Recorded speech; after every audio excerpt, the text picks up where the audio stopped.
ये कहता है कि हम आपको दो समीकरण दे रहे हैं, पहला समीकरण ये और दूसरा समीकरण ये।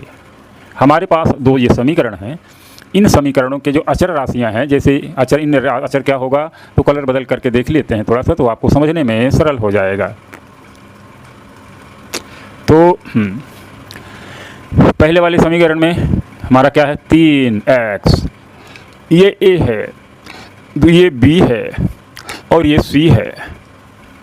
दूसरे समीकरण में ये a है, ये b है और ये c है। ये कहता है हमने आपको दो समीकरण दे रखे हैं, एक समीकरण ये है, दूसरा समीकरण ये है। तो इन समीकरणों का जो अचर है, समीकरणों का अचर, अचर का मतलब क्या होता है, ये हम थोड़ा सा आगे जाते हैं। ये लिखता है ये कि हमारे पास जो है, हमारे पास एक ये समीकरण, दूसरा ये समीकरण है। इन दोनों समीकरणों में कहता है कि जो अचर, इसमें दो तरह की राशियां दिख रही हैं। पहला तो जैसे 3 है, यहाँ 2 है, यहाँ 5 है, यहाँ 2 है, यहाँ 3 है और यहाँ 7 है। 3 2 5, 2 3 7। और दूसरा यहाँ जो है, यहाँ x है, यहाँ y है, यहाँ भी x है और यहाँ भी y है। तो आप ये देख रहे हैं कि हमारे इस समीकरण में दो तरह की चीज़ें हैं। पहला तो ये 3 जिसका मान निश्चित है, दूसरा ये 2 जिसका मान निश्चित है, तीसरा ये 5 जिसका मान निश्चित है। 5 का मतलब 5 कहीं भी बोला जाएगा, 5 का मतलब 5 ही होगा। 2 का मान निश्चित है, 2 होता है, 3 और ये 7।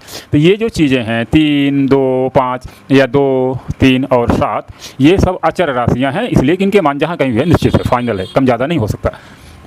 लेकिन ये जो x लिखा है, इधर x लिखा है 3x का जो x है, इसका ये x और ये y अथवा ये x या ये y, इनके मान अलग अलग समीकरण में अलग अलग होते हैं। हाँ, यदि हम एक साथ कई समीकरणों की बात करते हैं, जैसे हमें ये कह रहा है कि आप जो है इन एक समीकरण ये दिया, दूसरा समीकरण ये दिया, इन समीकरणों को यदि हम इकट्ठा करके अध्ययन करेंगे तो अब यहाँ x के मान या y के मान अलग अलग नहीं होंगे।